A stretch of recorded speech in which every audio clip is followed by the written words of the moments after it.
오늘 우리가 읽은 이사야 60장 15절부터 22절 말씀까지에서는 우리 주님께서 이 세상에 자기 아들 예수님을 보내주실 텐데 그 예수님을 통해서 이루어질 교회의 영광, 그 교회가 얼마나 영광스러운 모습인가를 보여줍니다. 22절 제일 마지막에 보면 때가 되면 나 여호와가 속히 이루리라 그렇게 말씀하세요. 때가 되면 이제 이 이사야 선지자가 하신 말씀은 우리가 아는 것처럼 예수님이 오시기 약 700년 전에 하신 말씀이거든요.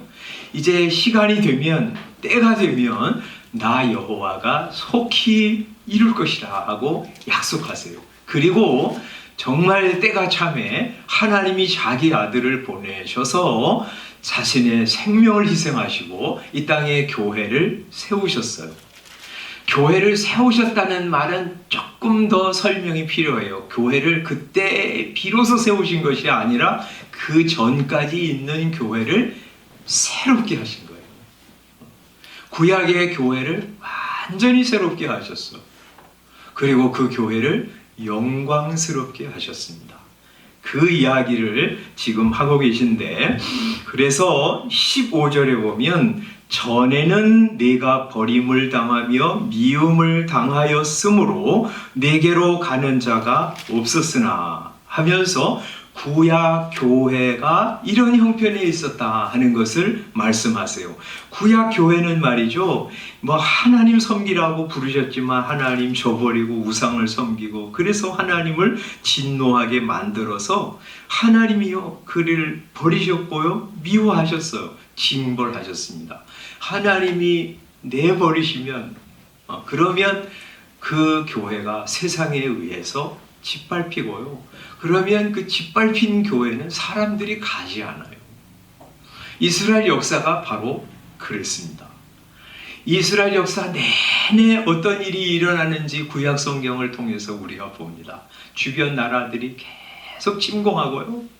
나중에는 아수르가 북이스라엘을 멸망시키고 바벨론이 남유다를 멸망시키고 말았어요.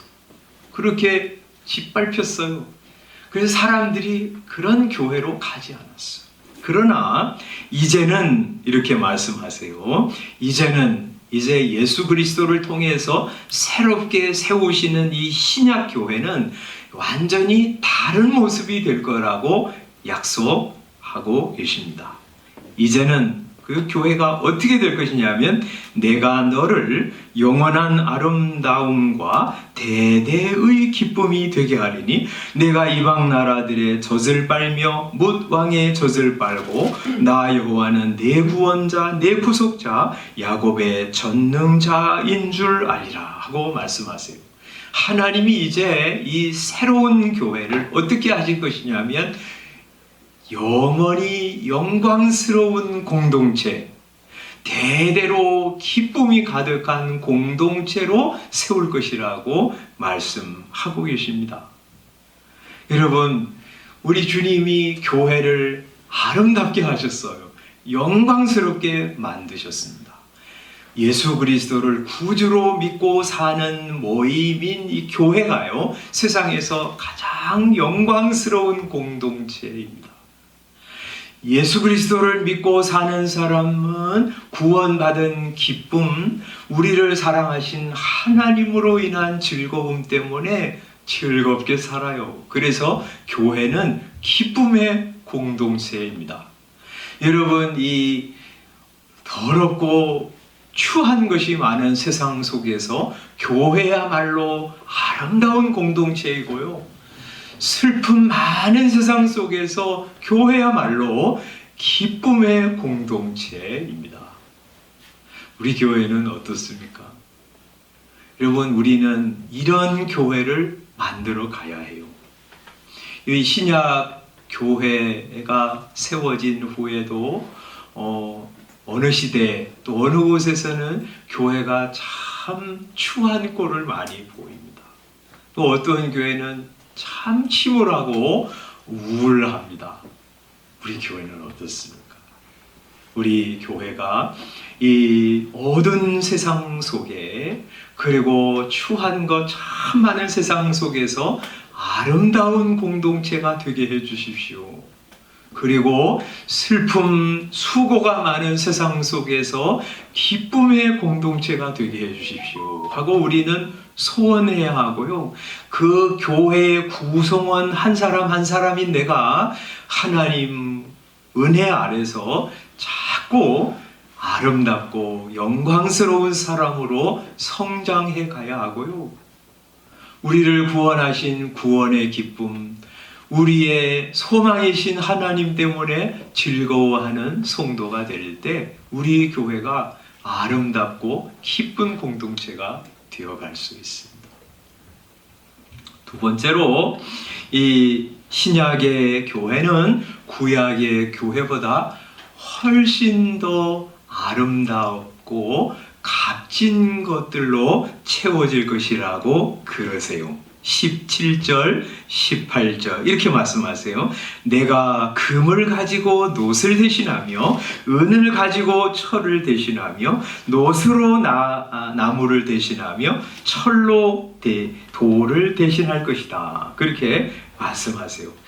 놋으로 만들었다면 이제는 금으로, 그 성을 철로 만들었다면 이제는 은으로, 나무로 만들었다면 놋으로, 돌로 만들었다면 이제 철로 만들 것이라고.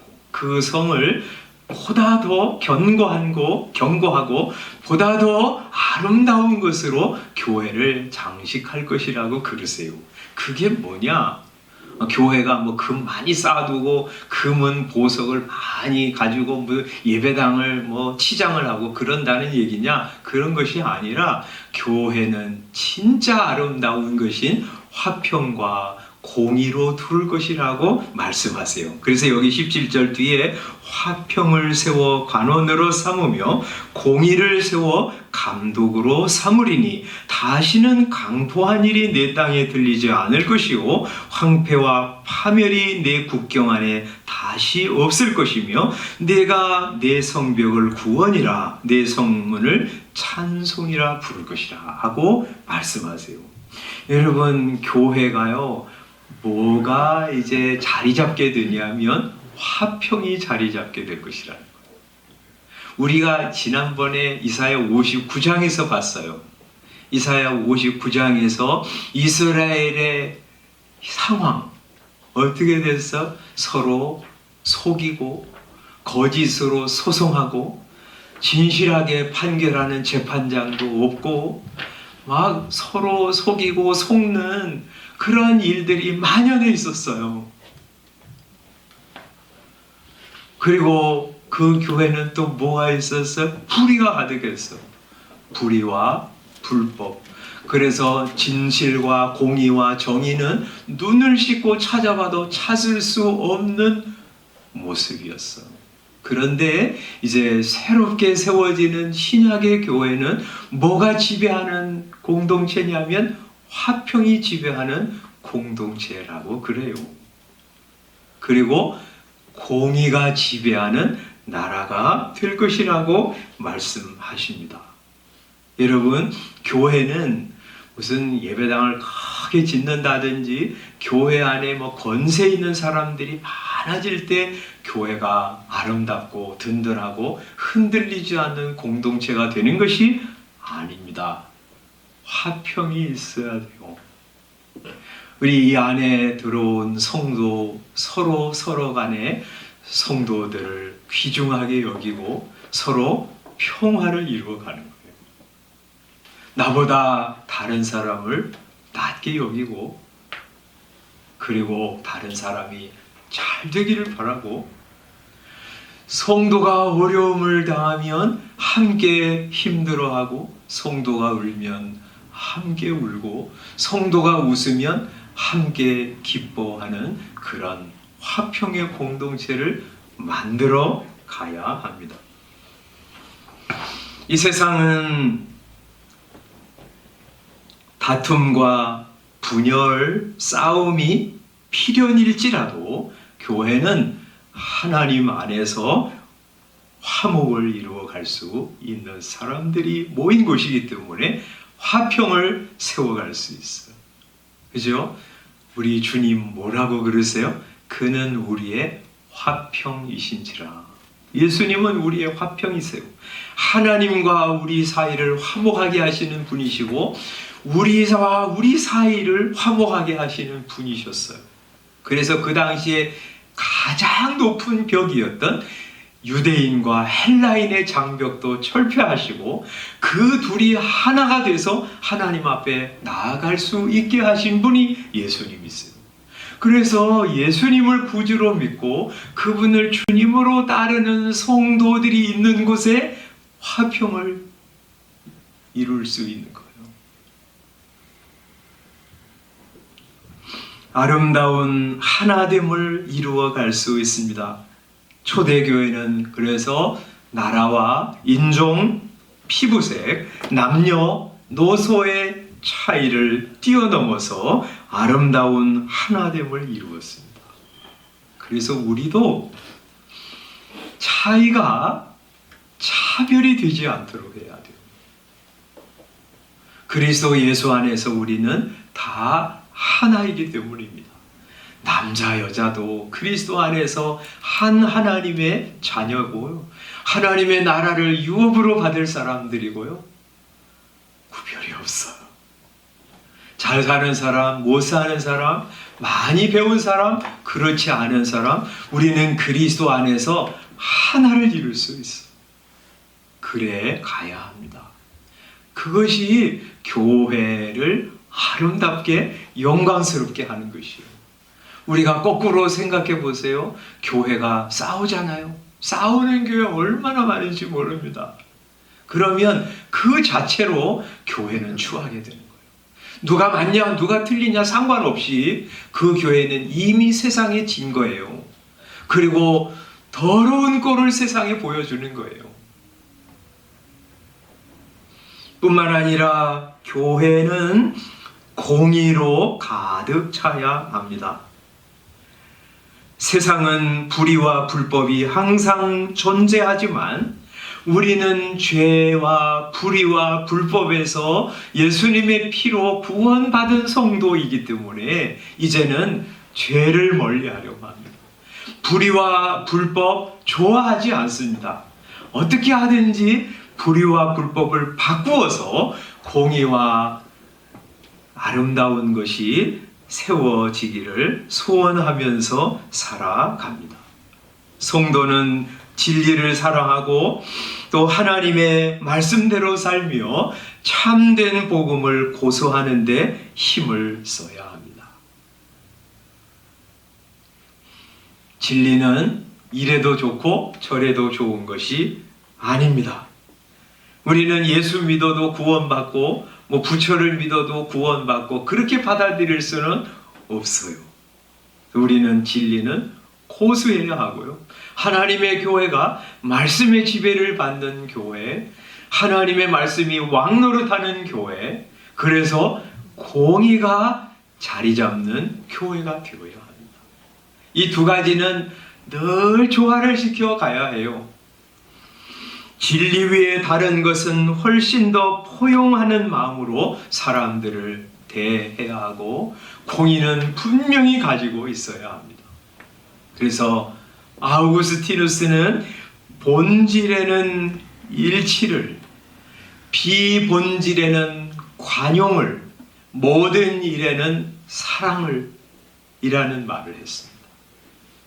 그래서 여러분, 하나님의 존재, 하나님의 유일하심, 복음의 유일성, 이것을 우리가 반드시 가지고 있어요. 다른 것을 주장하는 사람들이 교회에 들어와도 그 사람을 포용할 수는 없어요. 그죠? 우리는 진리에는 생명을 걸어야 합니다. 그러나 그 이외의 문제, 이래도 되고 저래도 되는 문제가 있잖아요.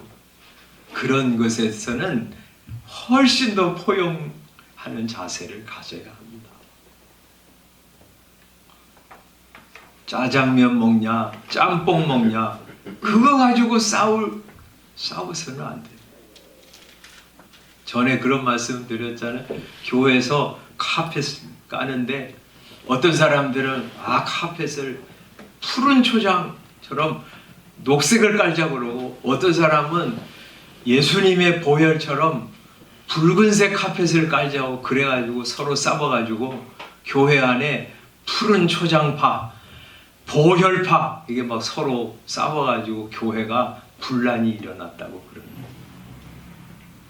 카펫 까는 거야. 녹색을 깔든지 노란색을 깔든지 뭐 똥색을 깔든지 그거 무슨 상관이 있어요. 그거 가지고 싸울 필요가 없는 거예요. 본질에는 일치를, 비본질에는 관용을, 모든 일에는 사랑을 이라고 하는 아우구스티누스의 이 표, 이것도 우리가 기억하면서 살아가야 합니다. 우리는 교회 안에서 화평을 이루는 도구, 뿐만 아니라 세상에 나가서도 그렇죠. 우리는 평화를 추구하는 평화의 도구가 되어야 해요. 제가 요새 여러분도 그런 거 많이 겪고 있지만, 제가 예수 믿는 사람들 이렇게 보면 가는 데마다 진지를 구축하고 세상 사람들과 막 싸우는 사람들이 너무 많아요. 정말 저게 진리 때문에 그렇게 하는 것이라고 하면 이해가 될 텐데, 별것 아닌 거 가지고 막 썩내고 사람들하고 말다툼하고 정치 이야기하면서 얼굴을 붉히고 그런 사람 너무 많아요. 그거요, 정치 우리 하위 순위예요. 우리의 최고의 순위는 정치가 아니에요. 그건 이래도 되고 저래도 돼요. 성향이 달라요. 그리고 그거 좋아하는 거 거기 목매지 말고요. 그거 가지고 사람들과의 관계를 어그러뜨리고 원수지고 그렇게 할 수 없어요. 가는 데마다 다툼을 일으키는 사람이 아니라 가는 데마다 사람들과의 관계를 회복시키고 싸매고 평화를 만들어내는 성도 되어야 하죠. 성 프란시스가 그런 기도를 했잖아요. 주여 나를 평화의 도구로 써주소서. 미움 있는 곳에 사랑을, 상처가 있는 곳에 용서를, 분열이 있는 곳에 일치를, 의혹이 있는 곳에 믿음을 심게 하소서. 위로받기보다는 위로하고, 이해받기보다는 이해하고, 사랑받기보다는 사랑하며 살게 해주십시오. 그래서 교회 안에서 아름다운 화평의 공동체, 공의가 지배하는 공동체를 만들어 가게 해주시고, 우리가 세상에 나가서 진리를 고소하고 진리를 전하고 그 이외의 다른 것들은 어떻게 하든지 화평을 추구해서 사람들과의 관계를 싸매고 화해시키고 그러는 평화의 사도로 살게 해주십시오. 그런 성도, 그런 교회를 바라보는 것이 세상의 기쁨이고요, 하나님의 기쁨입니다. 세 번째, 교회는 어두운 세상에 하나님의 빛을 비추는 존재로 서 있을 것이라, 그렇게 말씀하십니다. 19절, 20절 한번 읽어보겠습니다. 시작. 다시는 낮의 해가 내 빛이 되지 아니하며 달도 내게 빛을 비추지 않을 것이요 오직 여호와가 내게 영원한 빛이 되며 내 하나님이 내 영광이 되리니 다시는 내 해가 지지 아니하며 내 달이 물러가지 아니할 것은 여호와가 내 영원한 빛이 되고 내 슬픔의 날이 끝날 것임이라. 여기 이제 주님께서 교회 안에 임재하시기 때문에 교회는 빛을 받은 공동체요, 그 빛을 세상에 비추는 공동체로 세상 끝날까지 서 있을 것이라고 말씀하세요. 그래서 21절에 뭐라고 그러세요? 다시는 내 해가 지지 아니하며 내 달이 물러가지 아니할 것이다. 교회는 이 세상 역사 끝날까지 주님의 빛을 비추는 세상의 빛으로 견고하게 서 있을 것이라고 말씀하세요. 이제 그 교회는 뭐가 빛이냐면 여기 19절에 다시는 낮에 해가 내 빛이 되지 아니하며 달도 내게 빛을 비추지 않을 것이다. 이 교회의 빛은 어떤 세상의 피조물의 빛을 비추는 것이 아니라는 거예요. 우리 햇빛을 비추거나 달빛을 비추는 것이 교회의 어떤 빛이 아니라고 하는 말씀은 하나님 아닌 어떤 다른 하나님의 피조물을 가지고 세상에 빛을 비추는 것이 아니라는 것이. 우리 교회는요, 성도가 이렇게 많아요. 우리 교회는 건물이 이렇게 아주 웅장하고 크게 지었습니다. 우리 교회 안에는 높은 사람도 많아요. 그게 우리 교회의 영광을 드러내는 것이 아니라는 것이죠. 교회의 영광은 우리 중에 거하시는 하나님, 그 하나님이 계신 그곳이 우리 세상을 향해서 비추는 빛이라는 것. 교회의 영광은 돈이나 권력도 아닙니다. 주님이 우리의 영광이고 그 영광을 반사해서 세상에 비추는 것이 교회의 영광이 될 것이라고 말씀합니다.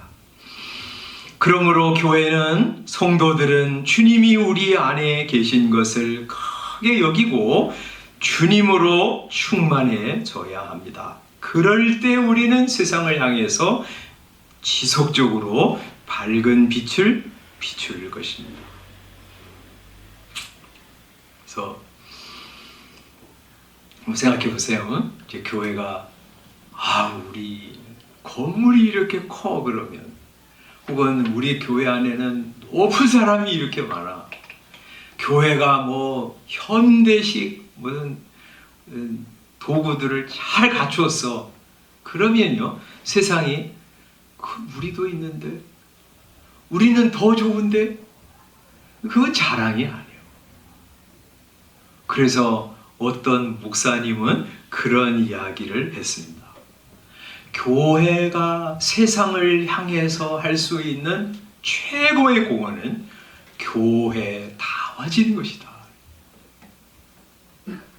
교회가 세상을 향해서 할 수 있는 가장 큰 공헌은 교회가 교회다워지는, 세상이 가질 수 없는 것, 하나님을 우리가 크게 여기고 살아가는 거예요. 하나님 교제하면서 그 하나님이 주시는 기쁨을 누리면서 살아가는 거예요. 세상이 거절하는 하나님의 말씀, 그거 중히 여기고 하나님 말씀대로 살아가는 거예요. 세상의 진정한 소망이 이 복음을 소중하게 여기고 그 복음 사랑하고 증거하면서 살아가는 거예요. 그렇게 교회가 교회다워질 때 세상에 빛을 비칠 수 있다.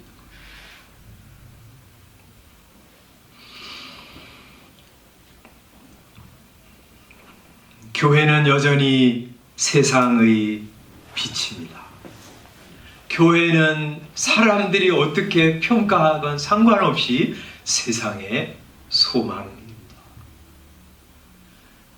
저와 우리 성도들이, 그리고 우리 교회가 이 어두운 세상 바라보면서 우리 주님 의지하고 사랑하고 교제하면서 내가 만난 하나님, 하나님의 은혜, 그거 사람들에게 증거하면서, 그리고 예수님 닮은 아름다운 모습을 드러내면서 사는 것, 그게 세상을 향해서 비추는 성도의 빛, 교회의 빛입니다. 그런 빛을 비추면서 우리 교회가 점점 더 쓰임을 받았으면 좋겠습니다.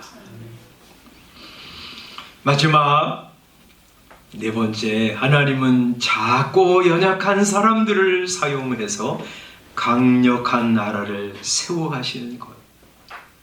그래서 여기 21절, 22절에 이렇게 말씀하시는데 한번 읽어보겠습니다.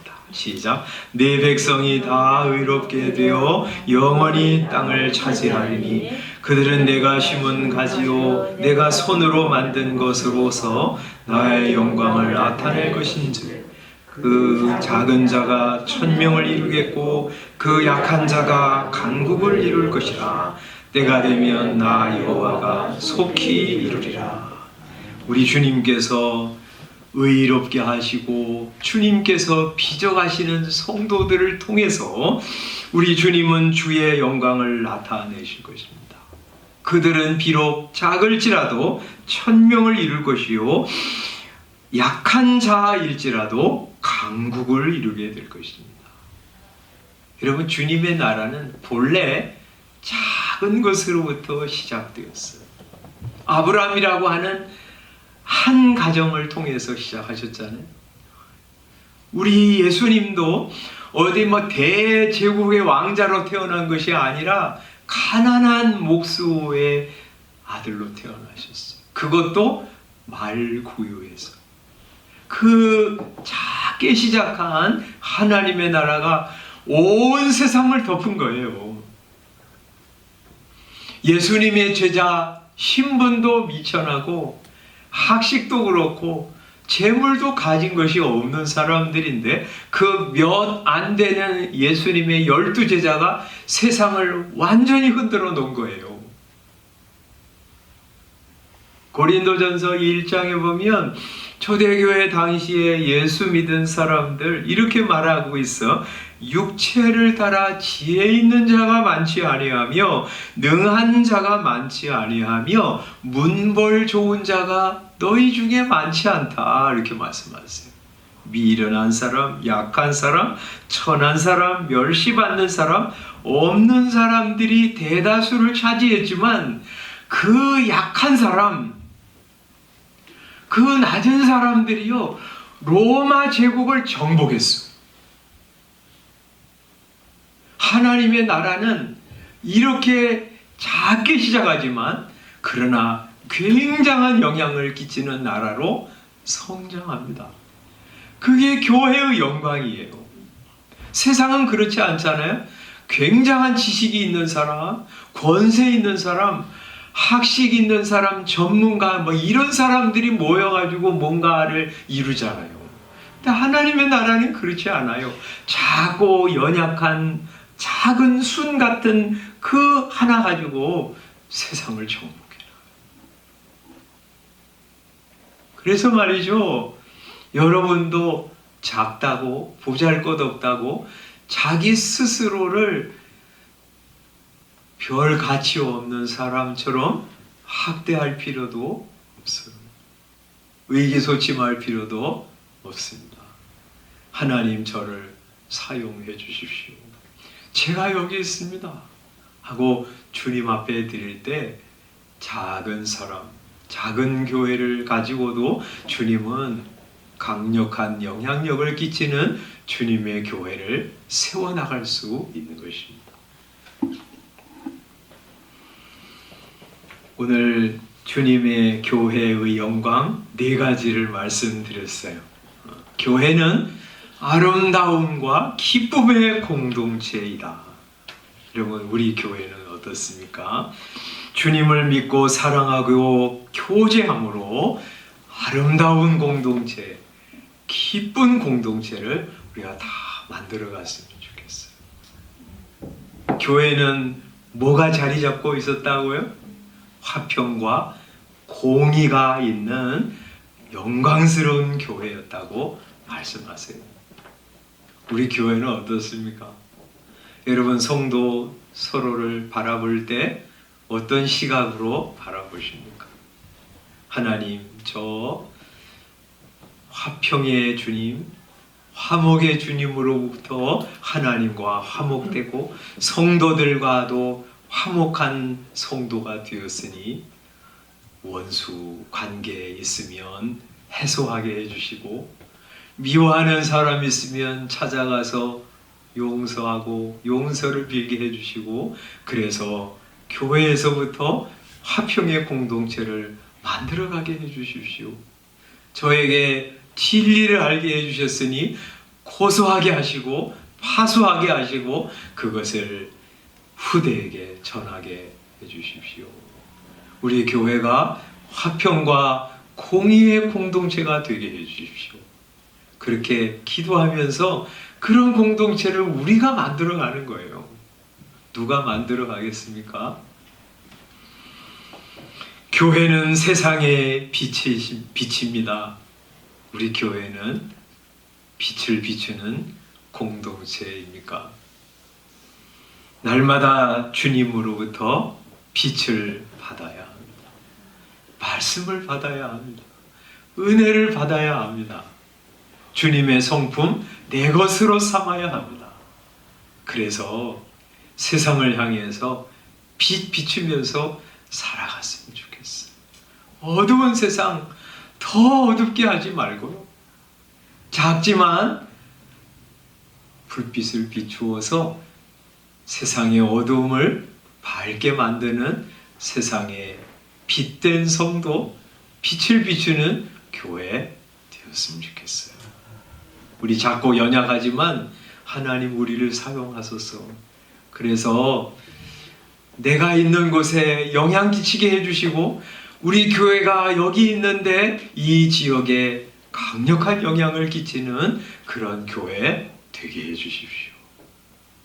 여러분 그렇게 기도하면서 교회를 아름답게 영광스럽게 만드는데 우리 다 쓰임을 받으면 좋겠어요. 그것이 우리의 기쁨이고요. 그것이 하나님의 즐거움이고요. 세상을 복되게 하는 일입니다. 기도하겠습니다.